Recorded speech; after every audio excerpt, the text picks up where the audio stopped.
छत्रपति और दमयंती तारा से जन्मे अशोक दो बड़े भाइयों और एक छोटी बहन के साथ काफी बड़े परिवार से ताल्लुक रखते थे। अशोक और उनके भाई बहन दूसरे विश्व युद्ध की कहानियों के साथ बड़े हुए थे, क्योंकि उनके पिता ने युद्ध के दौरान सैन्य पोशाक पहनी थी। उनसे सीखना केवल युद्ध की कहानियों के साथ समाप्त नहीं हुआ, उन्हें मूल्यों के एक मजबूत सेट पर भी पाला गया था और किसी निराधार और तर्कहीन भय या अंधविश्वास के बजाय वे जो जानते थे, सीखा या सुना था, उस पर भरोसा करने के लिए प्रोत्साहित किया जाता था। तारा के बच्चे निडर थे और हमेशा रोमांच की तलाश में रहते थे।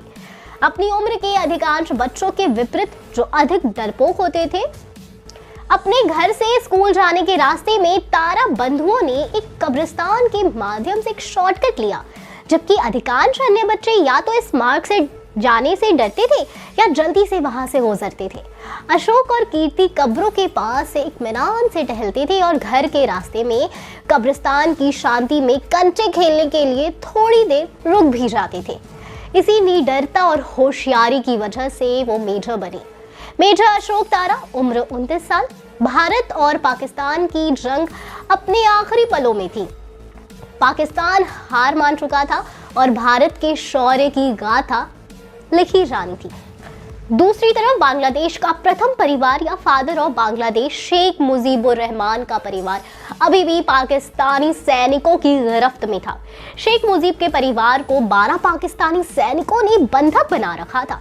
शेख मुजीब का परिवार ढाका के धनमोंडी नाम के इलाके में था और जो भी उस घर की तरफ जाता, पाकिस्तानी सैनिक उन पर हमला कर देते। ऐसे में अशोक तारा ने अपने हथियार सैनिकों को दिए और निडर होकर पाकिस्तानियों के सामने चले गए।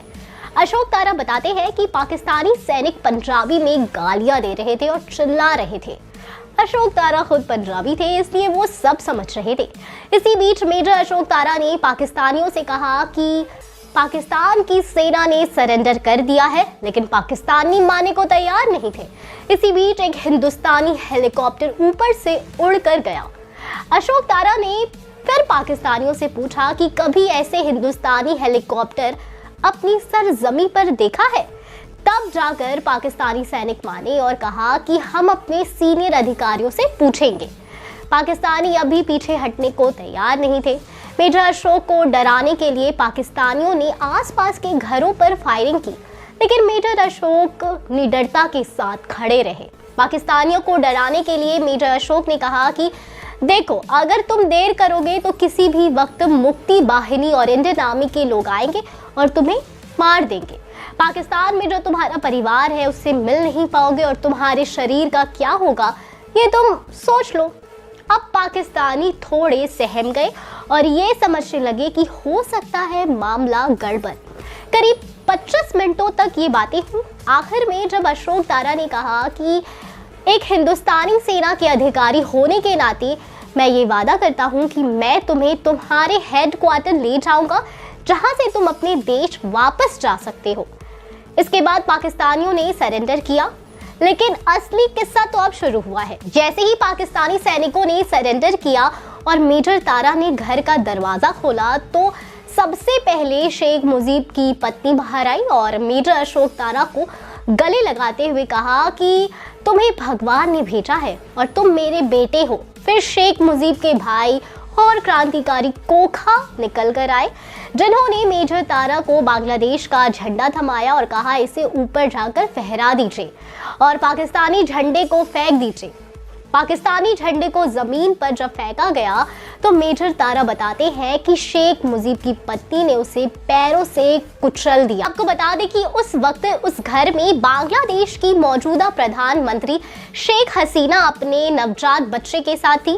बाद में शेख मुजीब ने भी मेजर अशोक तारा को कई मौकों पर बुलाकर सम्मान दिया और परिवार की जान बचाने के लिए शुक्रिया अदा भी किया।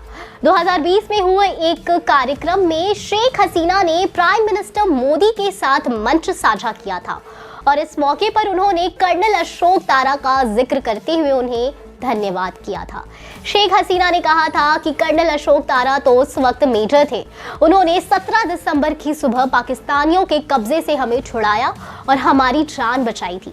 मैं कर्नल तारा और भारत के लोगों की शुक्रगुजार हूँ। तो ऐसी ही कहानी मेकर्स बागी 4 में दिखा सकते हैं। तो आप कितने एक्साइटेड है बागी 4 के लिए, बताएं हमें कमेंट सेक्शन में, और हम फिर मिलेंगे एक नई वीडियो के साथ। अब तक खुश रहें एंड सेफ रहें। Thank you.